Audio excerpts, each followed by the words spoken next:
right, welcome to the session with the title What's New? Introducing the Business Foundation and the Number Series Module. My name is Jesper Schultz-Wedde and I'm an architect on the Business Central team.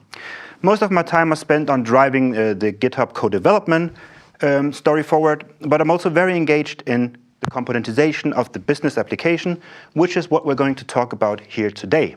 And to help me with that, I've brought Andreas. Thank you.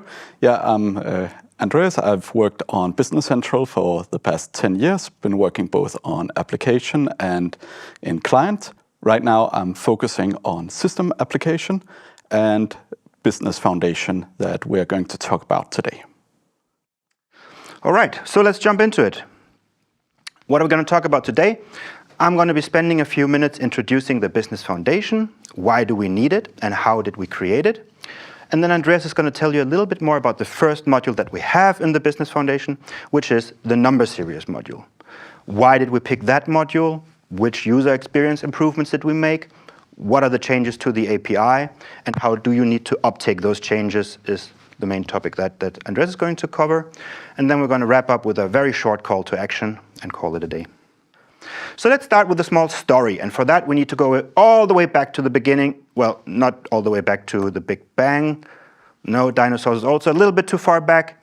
Here we go. Some of you will remember this good old Dynamics NAV. If you go 7 years back in time, you would find something like this. There's a monolith application which has grown organically over the past 25 years. Local versions were all built as modifications to our W1, the so-called worldwide version. And before you could implement the solution at the customer side, you would add verticalizations, customer modifications, and so on. So no two implementations of Dynamics would be identical. So the beginning of the story that I want to tell today starts with introduction of extensions, or as we call them today, apps. So the introduction of apps started a paradigm shift, where we went from the good old code customization model to the new extensibility model. And Microsoft, as part of that, formulated a goal that we all need to get rid of the customizations in favor of apps of different types and shapes and sizes. And you were asked to convert your code into repeatable apps going either to app source or into PTEs, per tenant extensions. I guess you're all following along so far. So that idea was launched, and everything was bliss, everything is great, woohoo, moving forward. Well, maybe that is idealizing the facts a little bit here, because with the transition out of customizations and into apps, new challenges arose. And if you've ever built an app, which you probably have, you'll recognize some of these challenges, I hope. So maybe you want to build an app, but you don't really have access to the right places where you can hook into the base product. You might be missing some interfaces or an event or even some public procedures. So if you've ever been to on AL App Extensions, the repository where you can log extensibility requests, you'll know exactly what I mean. And then one thing is, that you don't have the right places to hook into, but also the features that were built for a code customization model aren't necessarily built with extensibility in mind. So the feature is not really designed to be extended. It's a challenge too that we face. Also, we still have many subvariants to cater for. I guess the most common subvariant is localizations that you're all aware of. So just because you build an extension that works great in the North American version doesn't necessarily mean that it works fantastic with the German version as well. So that's a challenge that we run into as well. And then there is the undocumented APIs. So even if you find the place where you want to hook into, there's no real documentation. There's nothing for you to read, how does the system behave exactly at this point in the code. So what you in reality need to do is you need to read the code to understand how it's working, which can be extremely time consuming. And sometimes, also because it's not very clear where you need to hook into, you might tap into hooking into implementation details. And those are very, very hard to spot. And the problem is, when you do that, then the chances are the product will change and your extension is going to break So all of these were challenges that came with us formulating the goal of moving to an extensibility model. To address these changes, the Business Central team decided to re-engineer the application from the bottom up. So we wanted to break the monolith, so to speak, and reimagine the application as a collection of smaller, functionally coherent modules. And that's how the system application was born, which has been around for a couple of years now, which in reality just is a collection of small modules, small apps, combined into this new logical layer. So now I'm mentioning modules. Let's remind ourselves what's a module, because that is also what we're using for the Business Foundation. In essence, a module is just a set of objects. The difference to other sets of objects, though, is that these need to be functionally coherent. Modules separate concerns. And that's the first property, really, of a module. It's coherence. So how do we separate concerns and ensure coherence? We split the functionality into an app of its own. So bottom line, a module is an extension. So why are we not calling it an extension? Well, it's because we're at the bottom layer and we're not really extending anything here. So we came up with the name module. But think of it just as an app. But there are a few more properties to it than just that. One of the key differences is that a module encapsulates complexity. By using the access modifiers, we keep the implementation details hidden away. You cannot access these. But that gives us the freedom to change the internal implementation at will without risking breaking you, as it was the case before. Then how do you access those internal workings? Well, we provide you with a facade, which is a stable API that is not going to change. It has nice XML code documentation so that you now no longer need to read the inner workings or understand the inner workings of a module. You simply need to understand the documentation on the facade and you'll be able to consume this module, which is a much, much better place to be than where we came from. So summing up the advantages of a module, they separate concerns, they are functionally coherent, they have stable, well-documented APIs exposed through facades, they encapsulate complexity and hide implementation details, they have a smaller attack surface, which makes them easier for us to secure, they are faster to compile, which is a very, very nice side effect. And also very important, particularly to me, is that their size and clear purpose allows for more focused discussions and hence also make them more suitable for an contribution model, which is very much what we're looking at. They're also easier to performance monitor and test. And at some point, they also will allow for individual versioning and effective upgrading. We're not there yet, but at least they are prepared for that. So also, I don't know, lately there's been a lot of talk about Solid, so I figured I mentioned some of the points here. Solid are the first 5 principles of object-oriented design. So a module out of the box supports single responsibility principle, meaning it has only this one responsibility. It has the open-close principle, meaning that it's open for extension, but it's closed for modifications. You don't necessarily need to implement the interfaces if you don't want to, and so on and so forth. So it's a good step in the right direction also into the object-oriented world. So now that the system application was introduced, everything is bliss again, right? Now we're there, everything's great. Again, I'm afraid that that's not entirely the truth, because the introduction of the system application brought its own set of challenges with it.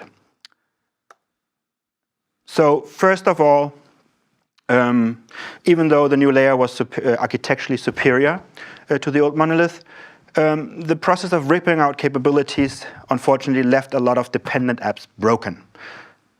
So breaking changes were everywhere when we first introduced the system application. And it quickly became apparent that we cannot keep working like this, especially not if we want to get into the more, should we say, business-focused processes such as number series, because we would just be breaking everyone and impose a huge amount of work with every release that we would make, where we would build these modules. So we needed to come up with some solutions. And 2 of these you should know. If not, let's quickly repeat them. The first one is that in the beginning, an app took a dependency directly on the base application. and directly on the system application. And that means if something moved from the base app to the system application, you would have to update your apps. It's a breaking change. We hence introduced application redirection, which means that all of our logical layers come under an umbrella called application, which you find in the app.json. And if you take a dependency on the application in its entirety, now things can move between all the apps that are under this application umbrella. So that was the first thing we needed to do. Now, unfortunately, as you will also see later when Andreas is talking about the API changes that we decided to make for a very good reason, sometimes we do need to make changes and we do need to, go away from something old to get to a better place. But of course, that needs to be announced. So when we move some things out of the base application into a different logical layer, and we want the old implementation to go away, then we of course needed to have some way of conveying that information. So we introduced the deprecation scheme, where we're going to tell in version this and this and that, this is going away and this is coming. This you should also know by now. We've been doing that for a couple of releases now. But ideally we do not want to deprecate, because deprecation always also inflicts work on you, the partners. So it should be the last resort. And having things under this application umbrella, as I mentioned, was the first step, because now you can move just about all objects between apps. But there was one object that you couldn't move, and those were tables. So table, when they had to be moved, needed to run upgrade code, and the old table needed to be deprecated, and so on and so forth. With 2024 Wave 1, that's a thing of the past. At least in this version, Microsoft is able to move tables between apps without being broken. So all the apps depending on the table object will be blissfully unaware that the table has moved logical layer. And that was a prerequisite for us to be able to move ahead in our componentization efforts. So, given those capabilities, we're now ready to tackle the more, shall we say, embedded modules. And that's why we felt we're ready to introduce the Business Foundation, which squeezes neatly in between the base application and the system application. Very quickly, it is a horizontal ERP-related functionality, which is used by all on none of the application domains. So it's all these general ERP concepts that you will find there. It's built as modules, as we talked about. There will not be localizations. If we need localizations, we're going to make extensions. It's developed with zero depth. We're developing it the way that we want the system architecture to be. And all the tables are going to be moved in a non-breaking way. So what's the Business Foundation then? Well, as an example, we could say address management, currency management, dimension management, which is a very interesting one. So it has all these management things given time. But we need to start somewhere. And for that, we chose to start with number series management. And there's some good reasons for that, which Andreas is going to cover in a minute. I just want to make one final, important statement here, and that is that everything that you see here today was developed as true open source. It's the first module that we developed as true open source. And that means that if you go to GitHub, you'll be able to find introducing a new Business Foundation layer. And you can see, we had like 246 conversations with the community about, how should this be developed, or like changes that are needed. And I think we ended up with like 250 commits, yes. So you can go here and you can read all the gory details, look into all the code reviewing process that Andreas went through before deciding that now this is ready for release, and we think we've covered our bases and everyone should be happy with this. So that's a great change, and we hope to be, of course, seeing much more of that way of co-developing our features in the future. But that was it from me. So Andreas, why don't you tell us a little about why we chose number series? Yes, thank you. So let's talk about why we chose number series.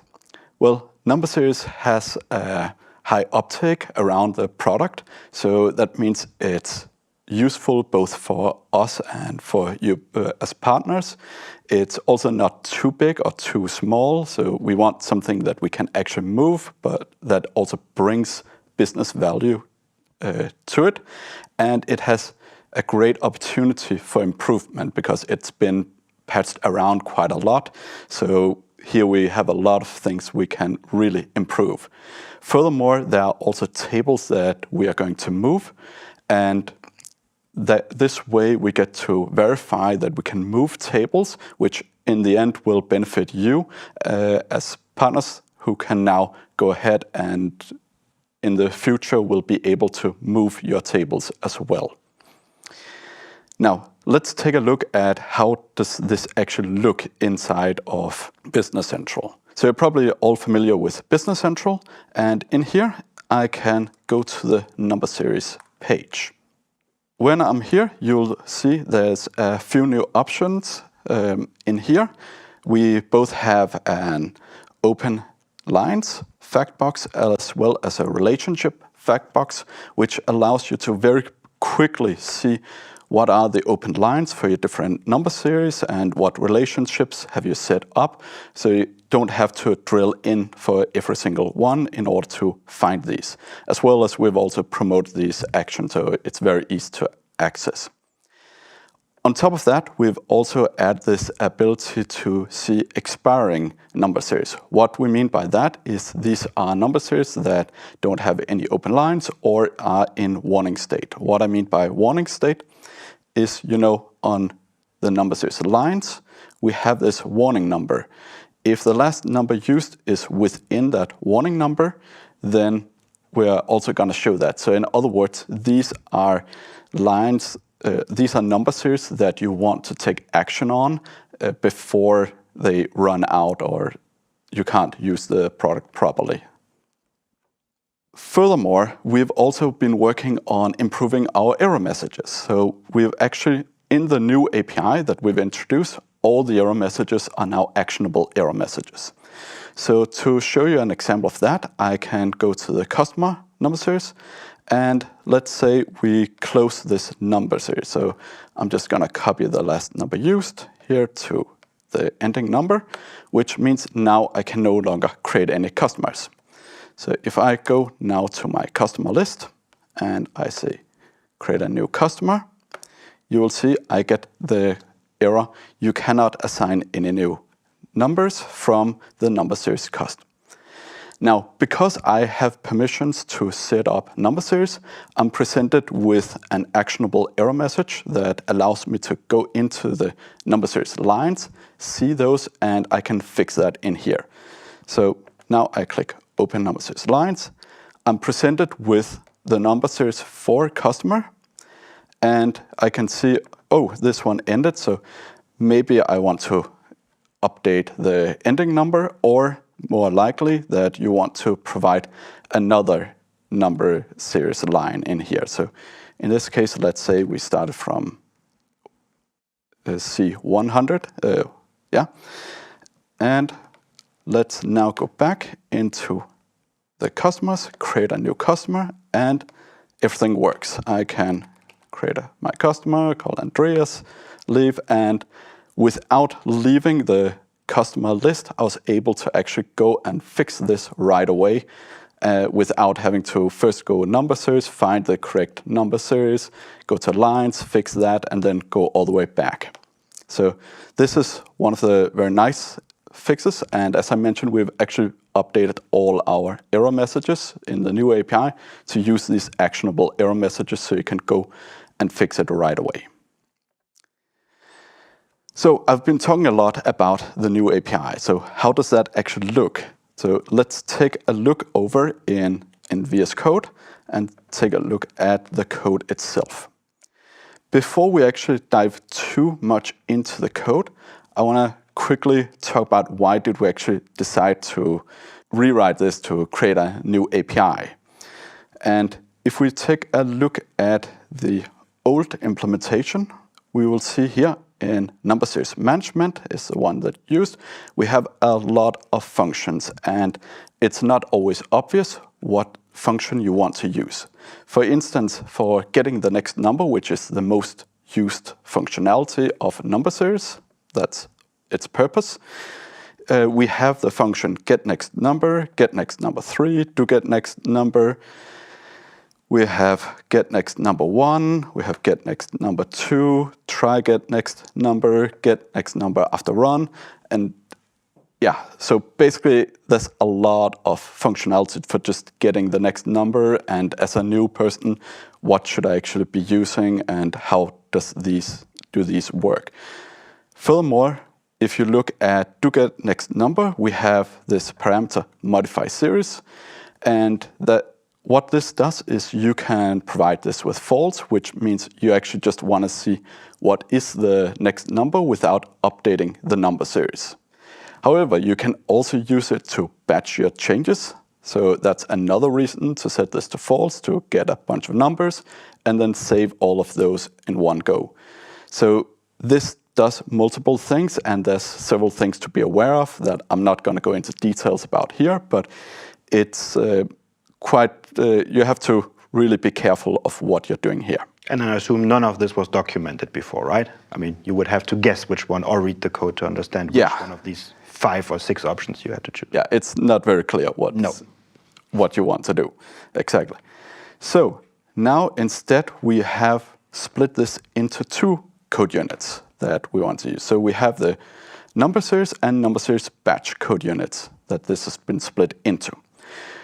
Mainly you want to use the number series code unit. This code unit is your main go-to. It contains getNextNumber, getPeakNextNumber, getLastNumberUsed, and it updates the database right away whenever you get a number, and it just works out of the box.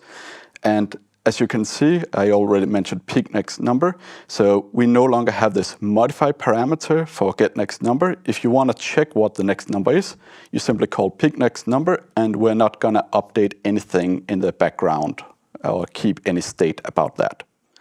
Furthermore, there's a bunch of helper functions, as you can see here. For instance, you can check whether 2 number series are related, or you can look up the related number series. So let the user pick a related number series.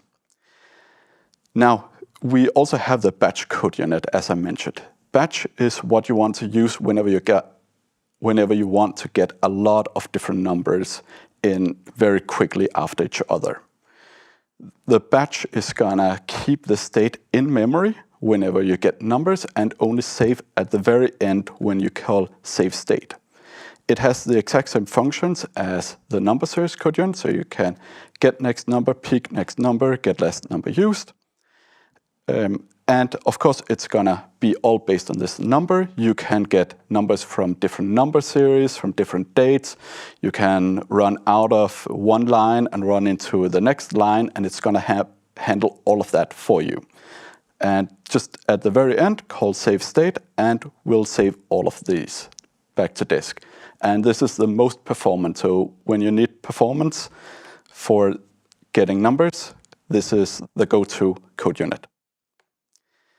Finally, we have this function, simulate getNextNumber, that previously was hard-coded in a lot of different places. Basically, you have a number, this was usually on journals, that you wanna, for the next line, you want to increment the document number by 1, but you didn't want to actually increment the number series itself. You just want to say, hey, based on this was the previous number, please give me that next number. And that's exactly what this does. You provided a number series as well as a usage date, and what should it assume the last number was, and then it's gonna give you the next number without updating anything in the number series itself.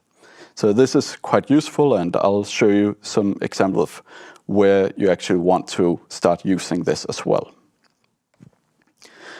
Now, this is basically how you would use number series, but what if you have your own implementation? Like, let's say you want to override how something works, or you want to basically you want to control how we get numbers.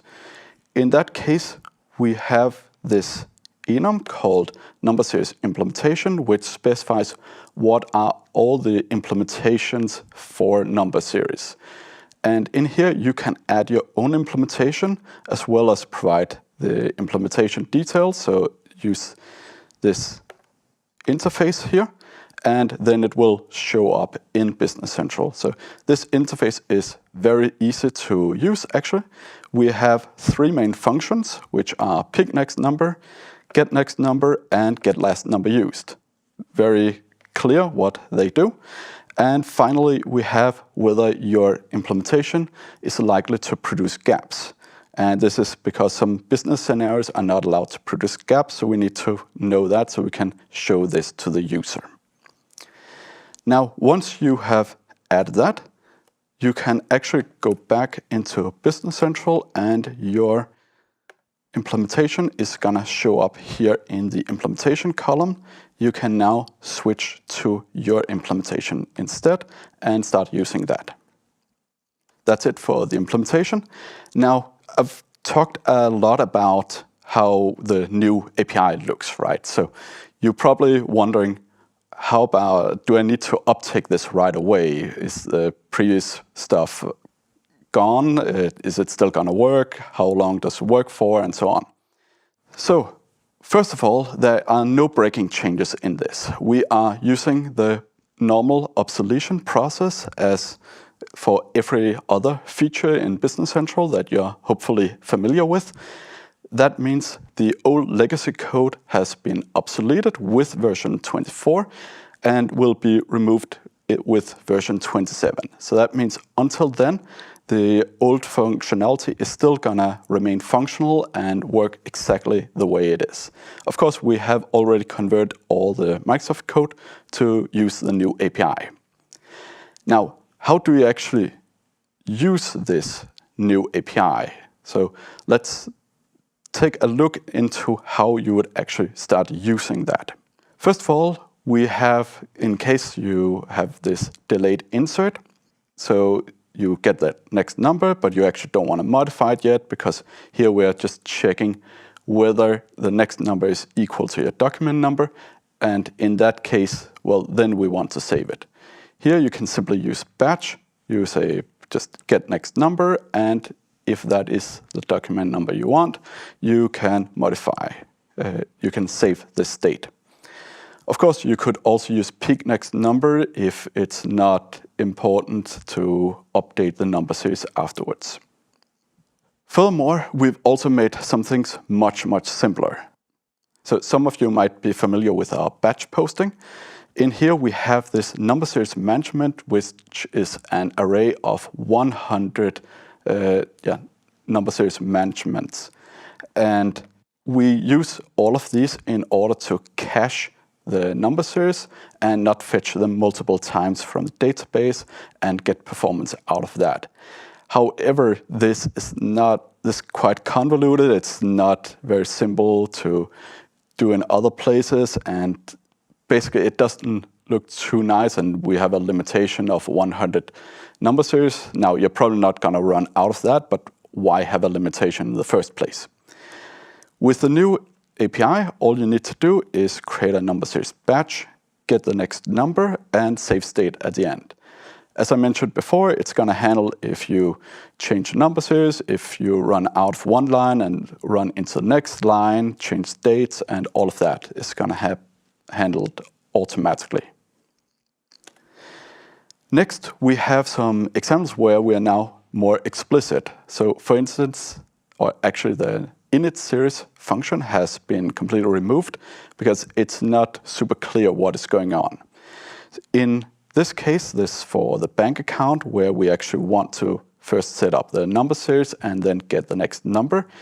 What is actually happening, which is much more readable down here in the new code, is we are actually checking whether the GL bank account number series is related to the number series of the previous record.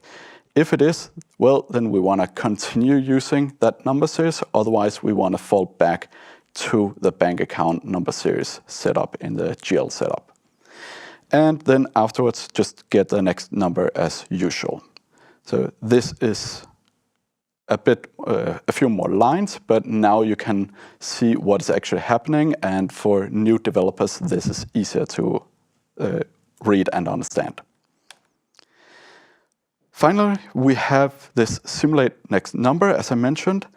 In a lot of places, we have this functionality. This is taken from the general batch, as you can probably see, where we have the last document number, and now we want to create a new line. So we want to figure out what should the next number be.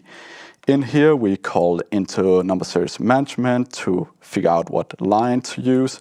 Then we check whether that increments by more than 1. If it does, we call back into number series management and ask it to increment the number by this amount.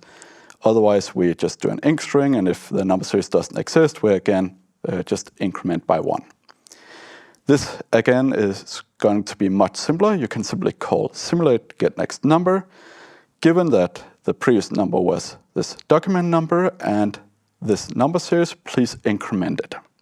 And you will get the new number without having to do all of these hacks. And yeah, I want to just quickly highlight. You'll see here on GitHub, we have this refactoring to use the new number series module. And this one provides examples of how to uptake the new code. And we would love to help. If there's any other things that we need of examples, please reach out and we can update this document and make it much simpler for you guys to uptake this new number series module. And that's it for me. Back over to you, Jesper. Thank you very much, Andreas, for this very detailed deep dive into the world of number series. So we only have a few minutes left here, so quick call to action. Very important one, though.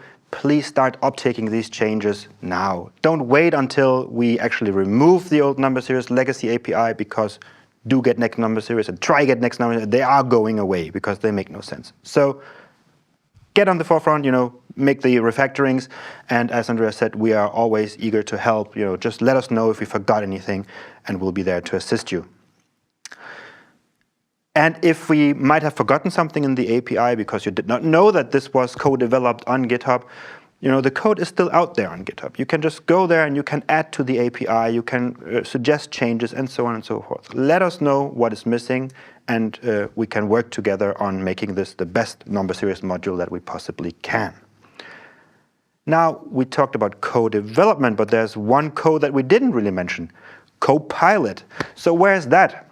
Well, we didn't get around to do the Copilot support quite yet, but our MVP Dimitri Katzon picked up on that and said like, hey, now we have this new awesome module, I would like to contribute and make a Copilot support for this one. So he is actively working on that. If you go to the BC Apps repository into issue 659, you can see the entire discussion going on, and very, very soon Dimitri is going to post this first pull request, and you can tag along on how Copilot is implemented for this brand new module. So if you want to learn something, here's your opportunity.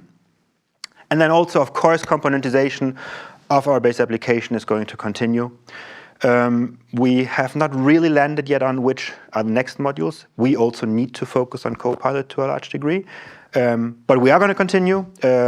So keep your eyes open for new pull requests on GitHub, because, of course, it's going to be developed out there. And that was it from us. Thank you very much for sticking with us and learning about number series and the Business Foundation. And I really hope to see you on GitHub. So see you there. Thank you. See you.